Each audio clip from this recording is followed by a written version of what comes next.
Hello student, ये जो diagram दिया गया है ये है मेल रिप्रोडक्टिव सिस्टम। इसके कुछ पार्ट्स हैं जिनको अपन डिस्कस कर लेते हैं। फर्स्ट अपन स्टार्टिंग से देखते हैं। यहाँ पर ये प्रेजेंट है, यहाँ पर टेस्टीज जो है यहाँ प्रेजेंट रहते हैं और ये रहते हैं अपने सेक्रोटम के अंदर।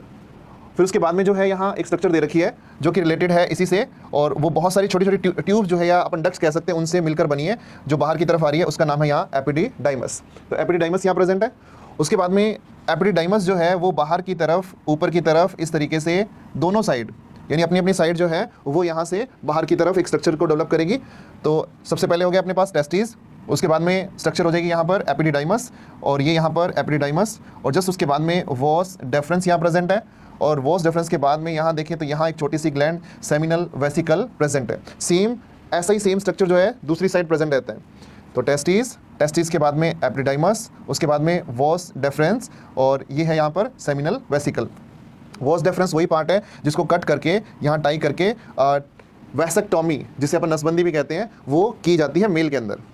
अब देखते हैं यहाँ पर जो एक्सटर्नल जेनिटेलिया, उसमें सबसे टिप वाला जो ये वाला पॉइंट रहता है इसको अपन ओपनिंग कहते हैं, एक्सटर्नल यूरेथ्रल ओरिफिस।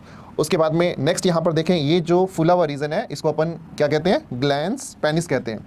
और ग्लैंड पेनिस से जस्ट ऊपर की तरफ में स्पॉन्जी टिश्यू रहते हैं जिनका नाम कॉर्पस कवर्नोसा। और इसी तरीके से यहाँ ये ब्लड सर्कुलेशन के लिए इसमें बहुत सारी वेन्स प्रेजेंट रहती हैं।